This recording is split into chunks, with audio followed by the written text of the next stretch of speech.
Très bien. Bonjour à toutes et à tous. On se retrouve cette semaine à nouveau avec grand plaisir pour discuter à la fois développement personnel, entrepreneuriat.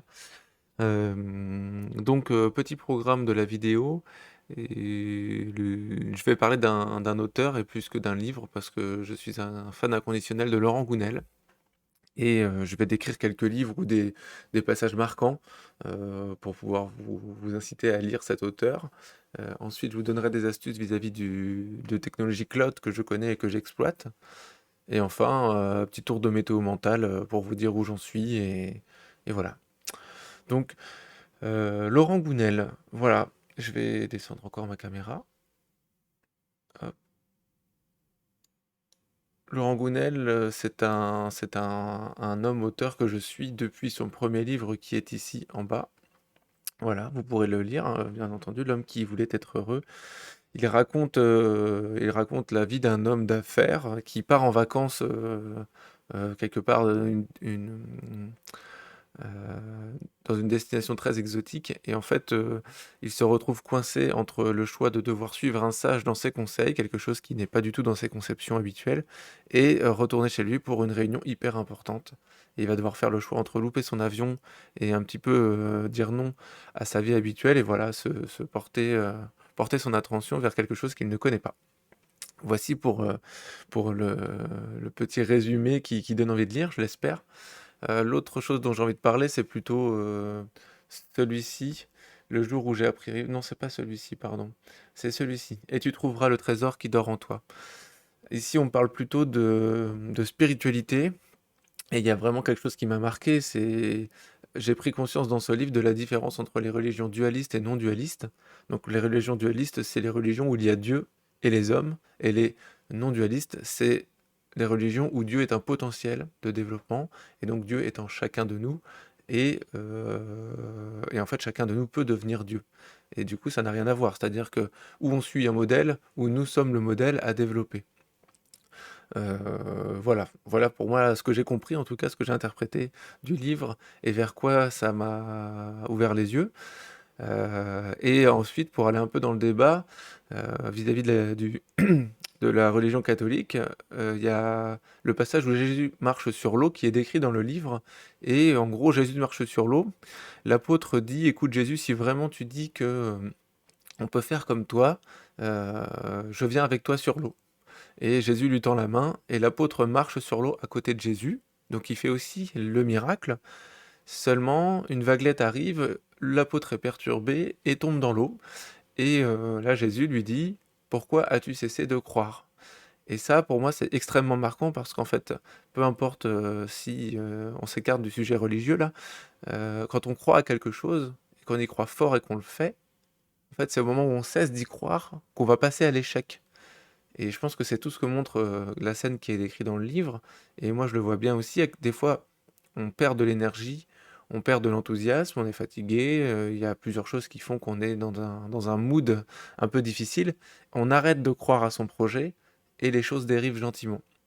Donc, il faut faire attention à s'entretenir, autant physiquement que moralement. Bon, je dis ça, mais c'est très difficile pour moi de gérer mon temps et de faire tout ça à la fois. Mais en tout cas, c'est magnifique de se dire que quand on croit à quelque chose, en fait, on met le plus de chances de son côté pour le réussir. Et a priori, la Bible, en fait, exprimait ça déjà à l'intérieur. Ensuite, les choses ont changé. Notamment, le livre exprime que des traductions ont été faites où Jésus disait «Je suis en vous». Et en fait, elles ont été traduites en «Je suis avec vous». Ce qui, voilà, on revient sur le point dualiste, non dualiste. Voilà, en tout cas, c'était captivant de parcourir ce livre et de découvrir ça. Et en fait, tout comme dans, par exemple, le sport extrême où si on croit à ce qu'on fait, on va pas tomber et dès lors qu'on a peur et qu'on commence à perdre confiance, on risque la chute et l'accident. Voilà, l'idée c'est de rester comment dire? Détendu, mais croyant dans son projet et déterminé. Voilà ce que j'ai tiré de ce livre et en tout cas, ça m'aide beaucoup de me dire ça, hein. Si on dérive, c'est là qu'il y a le risque en fait. Donc ce qu'il faut, c'est échanger avec des proches, et puis rester concentré et rester confiant et avancer tranquillement pas à pas. Voilà, je fais pas le tour de tous ces bouquins, moi je les ai tous lus et franchement, je vous invite vraiment à le faire. Ici, on a un petit bouquin, un peu «piège» entre guillemets, qui n'est pas un roman, biographique, mais qui est en fait, une passion de Laurent Gounel, c'est l'art, a priori, et l'art vous le rend bien, en fait, décrit des tableaux et sa façon de voir des tableaux. Voilà, donc moi je me suis retrouvé à lire des critiques d'art finalement, parce qu'il a été fait en partenariat avec une personne qui est critique d'art, de mémoire. Mais c'est pas du tout un roman, c'est plusieurs tableaux et dedans on vous exprime pourquoi ce tableau est magnifique dans les yeux de Laurent Gounel, en gros pour faire simple. Bref, voici toute sa bibliographie, vous avez aussi sa biographie à lui, donc c'est un homme vraiment extraordinaire, vous voyez la Libération qui a écrit sur lui, et donc il y a beaucoup de choses à apprendre de ce côté-là. Voilà pour le petit partage de lecture d'aujourd'hui. Ensuite, pour parler de Claude. Aujourd'hui, avec Flow Assistance, j'exploite en fait plusieurs types de cloud, notamment le Drive, le Google Drive, et un autre qui s'appelle P-Cloud. Et le P-Cloud, c'est vraiment, je trouve, le mieux qui existe sur le marché parce que, donc c'est P comme Patrick, hein, je vous mettrai les descriptions dans la description de la vidéo, les liens dont je parle. Et vous avez pour 350 euros 2 Tera à vie en cloud, sans abonnement. Et ce qui est vraiment cool avec ça, c'est que tout comme Google Drive, du coup, vous pouvez installer un drive, c'est-à-dire que vous allez simuler ici une lettre sur votre ordinateur, d'accord? Et en faisant ça, en fait, vous allez pouvoir travailler. Ici, ces fichiers donc, sont stockés en cloud, et pourtant, j'ai l'impression que c'est dans mon Windows, finalement, dans mon ordinateur. C'est aussi compatible Apple avec Mac. L'autre avantage, c'est que bon, bah, vous gérez vos fichiers cloud en local, donc vous avez une sensation de travail normale alors que ces éléments sont sur Internet. Vous allez pouvoir faire clic droit et share. Et donc là, vous allez pouvoir partager un lien vers un dossier à quelqu'un, ce qui fait que cette personne, elle aura accès. Si vous faites share, pardon, invite to folder, vous pouvez demander à quelqu'un de venir dans le dossier avec vous pour communiquer presque en direct. Et share link, en fait, c'est monosens, il peut juste, ou elle peut juste télécharger des fichiers directement depuis votre cloud. Autant vous dire que moi, je livre le moins possible de fichiers par email, mais le plus possible de liens, ce qui fait que les mails sont plus légers, et du coup les gens ils peuvent recliquer et retélécharger leur livrable ou les fichiers que j'ai voulu partager. Files, pardon, extrêmement pratique, c'est le contraire. Vous allez envoyer un lien à quelqu'un pour qu'il dépose des fichiers chez vous. Et donc il va pouvoir cliquer dessus, donner son petit nom, glisser ses fichiers, pardon, et vous allez les récupérer dans votre dossier. Et puis à ce moment-là, vous les avez à disposition, un petit peu comme un WeTransfer, sans limite de poids et sans problème. Voilà pour ça. Ça, c'était la petite astuce. Donc, n'hésitez pas, même si vous utilisez Google Drive, à installer l'aspect Drive. Vous voyez, ça, c'est mon Drive personnel. Hop, et du coup, bah, vous allez voir, je sais pas, des photos ou quoi que ce soit. Mais je les ai dans ma machine. Et ce qui est vraiment plus pratique que de devoir ouvrir ici une page internet et d'aller dessus pour se promener. Voilà, pour les astuces cloud. Et enfin, météo mentale, eh ben, je dirais plutôt que je suis à 4,5 sur 5, peut-être même 5 sur 5, parce que j'ai beaucoup plus de visibilité sur l'activité. Il y a eu des événements là avec divers clients qui pérennisent en fait ma vision des choses et ça fait énormément de bien parce que le début de l'année était moins sécurisant que ça.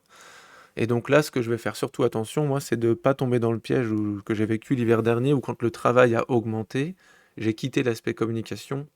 Et là, au contraire, en tant que gérant, je me dis que ma responsabilité, elle est de maintenir l'activité sur les réseaux sociaux, la prospection. Et s'il y a du travail, ben, il faut embaucher et grossir et ne pas dire non aux clients.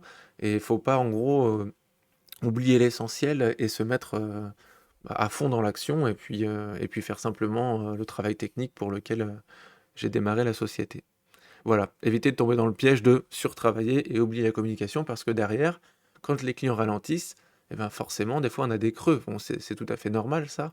Mais si on continue à communiquer, en fait, on limite les creux. Et ça, c'est un petit peu l'objectif de mon comportement, c'est d'apprendre de la fois dernière où j'ai eu beaucoup de travail et j'ai oublié de communiquer. Maintenant, je vais essayer de me dire que je vais continuer à communiquer malgré que j'ai du travail. Puis on verra ce que ça va donner. Voilà. Bon, bah écoutez, je vous quitte, je vous souhaite une bonne journée et bah, j'essaie de vous dire dans une semaine pour la future vidéo, encore une fois, d'autres livres que j'ai pu lire et qui me font grandir et des trucs et astuces. Merci pour les commentaires à la vidéo précédente, merci pour votre suivi et puis voilà, on continue. En tout cas, pour moi, c'est fort agréable et en fait, c'est vraiment, oui, ça fait une forme de le fait d'exprimer mes pensées et dans le fond, c'est un petit peu comme un journal intime qui n'est pas du tout intime et ça provoque, une forme de légèreté. C'est comme la pancine dans Harry Potter, je prends mes idées, je les mets quelque part et ça me dégage la tête, en fait, je me rends compte. Donc, n'hésitez pas à faire pareil, à partager ça aussi sur le web et moi je me ferai une joie de vous suivre. Allez, bah, je vous dis à très bientôt et puis un très bon week-end. Salut!